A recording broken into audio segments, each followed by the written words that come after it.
This first box is small tools, and it's got a toolbox in it. This is my first toolbox here, and this body came with maintainer dual lock drawers, which is quite a plus. They're a maintainer option, and it came with it. They lock in and they lock out. But we'll get that later. I want to, I guess, start with the controls up here. These controls run the body itself. They rely on the auxiliary switches inside the cab, the main and the PTO. You set the park and brake and flip those two switches. That activates this controller. And as you can see, air compressor, lights, interior lights. I've got these auxiliaries, which are these outside floods, turned on, so that way I can just flick the main inside and these come on automatically. And then last but certainly not least, the crane override activates the crane, maintainer crane in the back. So well thought out. It's got a fuse box back in there and a wiring box, which I was into when I added some stuff to the body itself. Well thought out, well taken care of. I'm real happy with it. So, as I said, I'm a feller buncher operator, so I'm not a mechanic, and so the things that I have are what I need to do on a kind of day in, day out. And I run a Tigercat LX870D, so fortunately I don't have to do much in terms of repairs, but I do a lot of maintenance. So starting here at the top, bag of wire ties. I can't live without those. They're kind of like the modern day equivalent of duct tape. So good selection of those. Then Milwaukee charger here.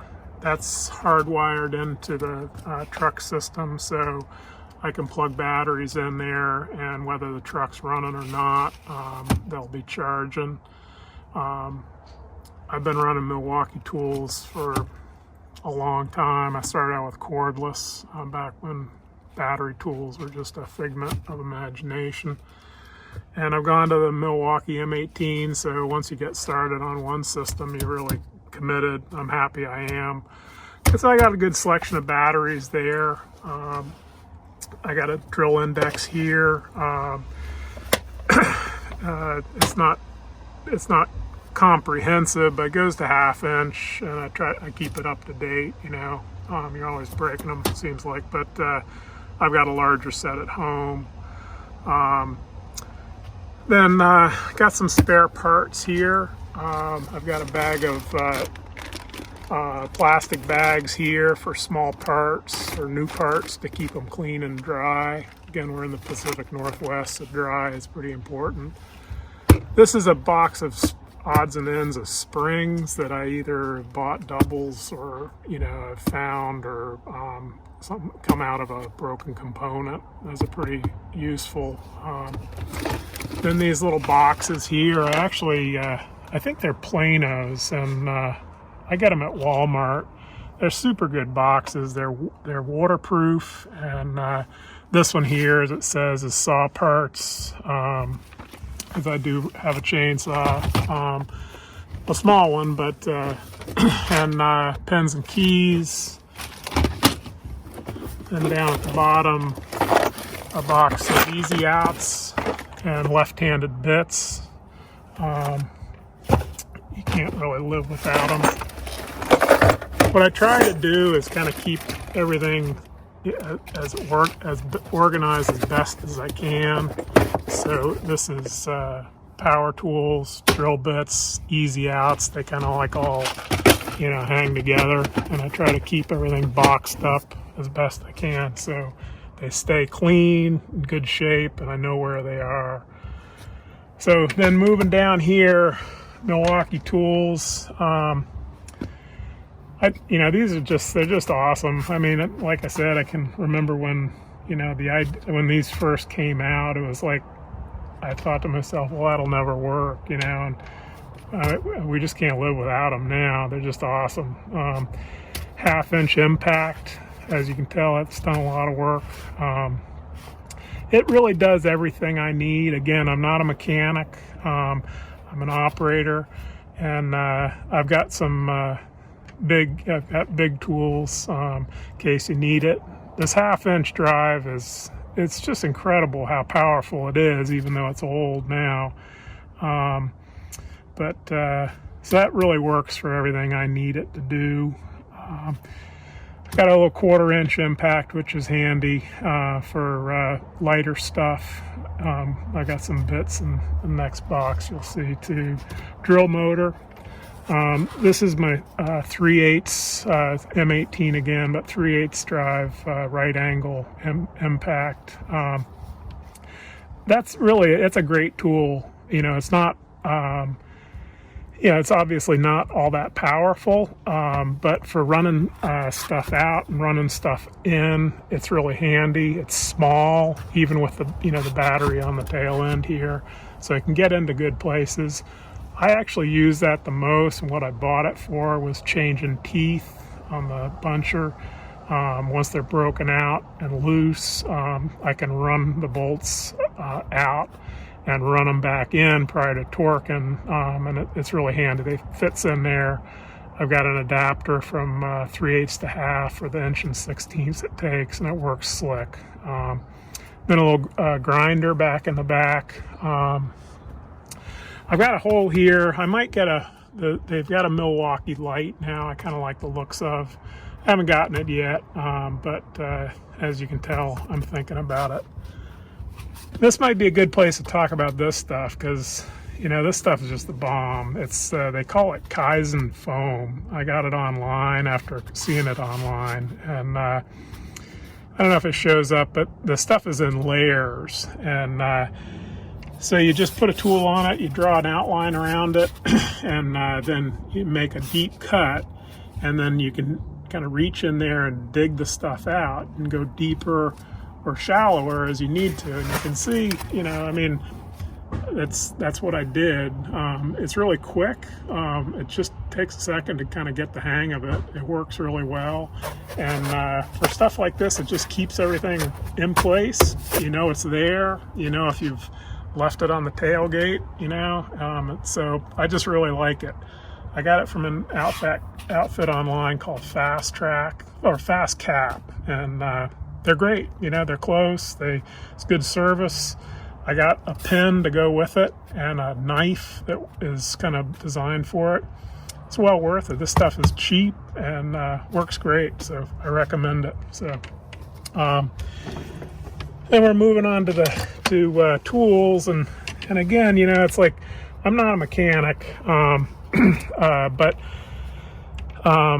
so my tools aren't all that impressive, really, but they do the job, and a lot of them I've had a long time, and I've really kind of got what I need, and it's not comprehensive because I'm not working on 5 machines a day, or different machine every day, so crescent wrenches, I actually don't like all that much. They're kind of, the hammer of wrenches, I think. But they are quick. If you got something you aren't familiar with, and you haven't been into before, you can grab a crescent, and find out what sizes you're dealing with. And if it's like a loose fitting or something, you might know the size, but it might be easier to grab a crescent than a wrench. So I got some oldies but goodies, old Crestalloy, and a Brodo, and then I got some Pittsburgh in there too. Rigid aluminum pipe wrench, and then this flat surface rigid pipe wrench is really handy, kind of an angle wrench. Sometimes it'll really save your butt. And again, this Kaizen Foam, keeps it clean, keeps them organized. If you don't grab it on the way out, you got an empty hole there. You can find it before you drive away. Second drawer down is wrenches, or excuse me, is my pliers drawer. And This one here, again, kind of specific to what I do, in that, like over here, I've got a fencing plier, you know, and you know, bunching, like on a private patch or something, you might, you know, happen to catch some wire on the neighbor's fence, you know, on the property line or something. With these fencing pliers, you can put it back together again if you need to. So, 10 snips. These are, this one here I really like a lot, kind of an oddball. I think it's 748 channel lock. It's, they're nippers, and they work really well for like zip ties in a really hard to get at spot. You can reach down in there and clip a zip tie. But they also are the bomb for fuses, you know. You can reach in and lightly grab a fuse and pull it out. So I've used these quite a bit. They're one of those tools, you know, where you may not use it all that much, but when you need it, it really works great. And a couple pair of channel lock side cutters. Again, really useful for wire ties in particular. I have a lot of channel lock tools, you know, they're made in America, they're good quality, the price is reasonable, and I've had good luck with them. Then got quite a few pairs of vice grips originals. I find these really handy in particular for using as hose clamps, as well as like small clamping jobs and hard to get at places, you know.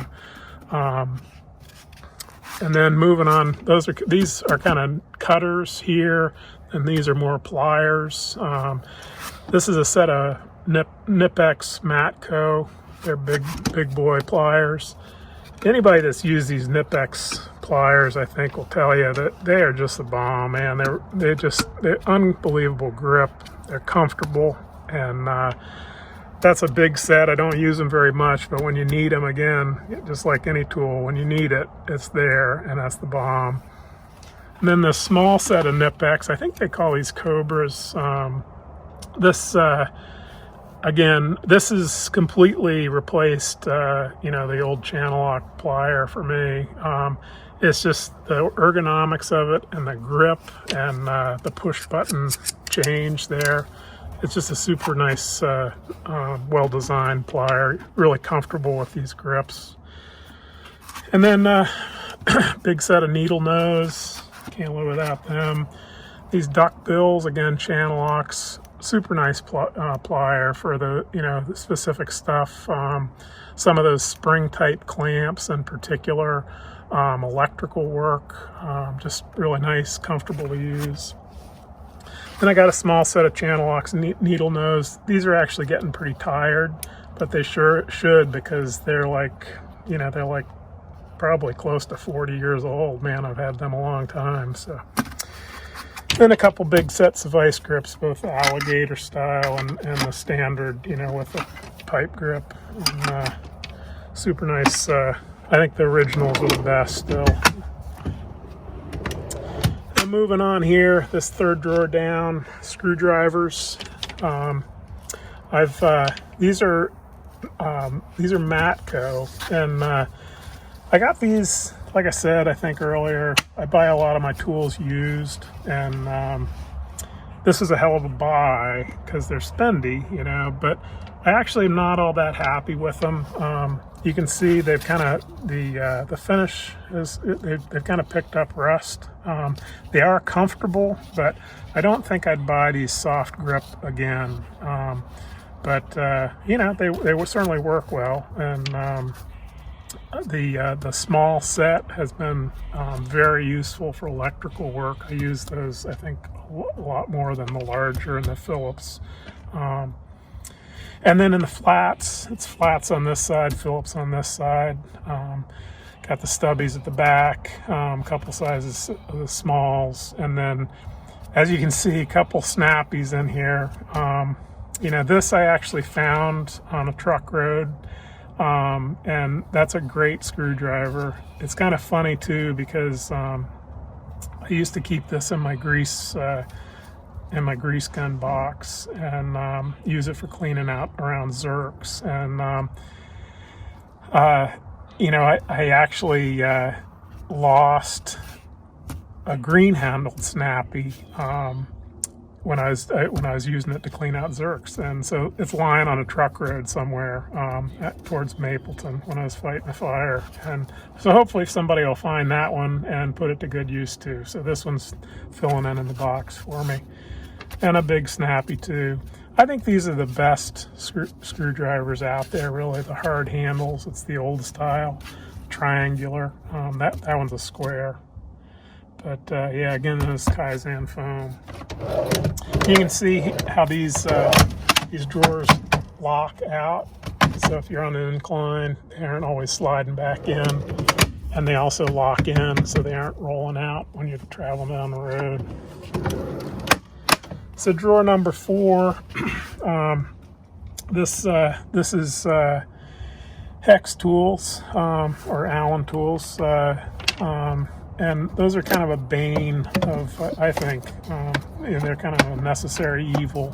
But again, in terms of service, which is what I'm doing, basically you run across those in hard to get places like on valve bodies for hydraulic hoses, on split flange fittings. And so it's kind of an arsenal here.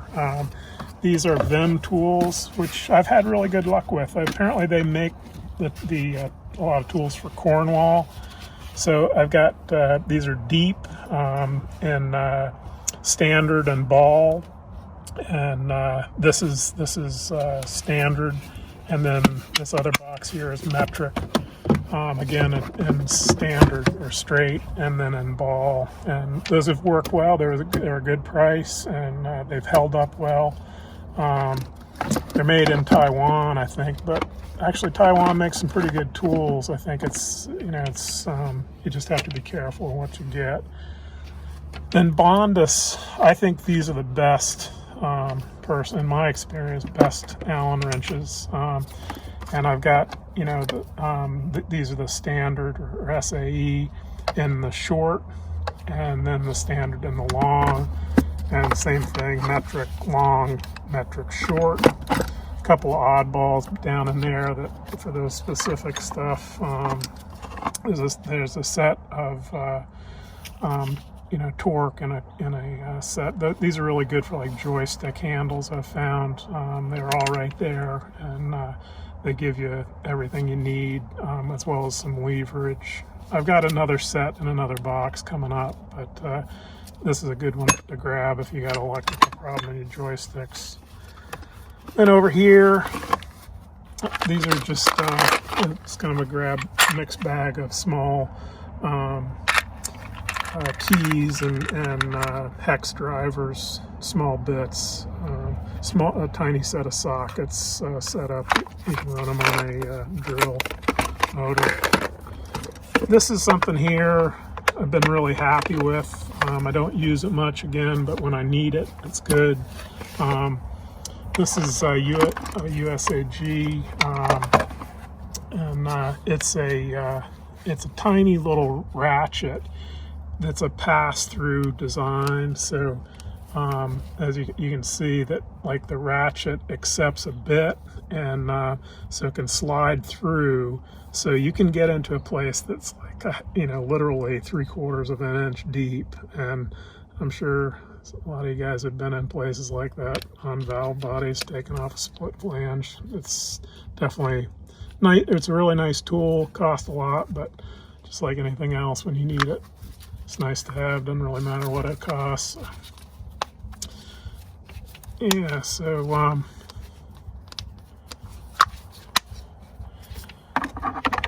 I bought a selection of bits for that too, in standard and metric, and it allows, you can kind of see that, with a bit it would allow it to slide down. These larger ones wouldn't, they wouldn't get super shallow, but if it's 1/4 inch or less, you can really get into some tight places.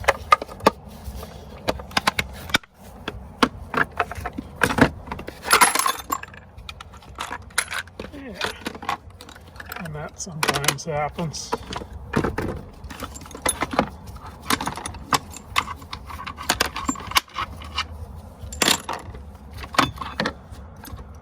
I put a liner. You can see here it's like a soft rubber liner. I'm not really sure where it came from. It was at the shop. I grabbed some.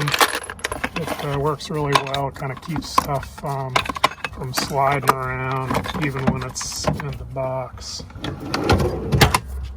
So then last one down. Here we go. This is filter wrenches and kind of oddball wrenches.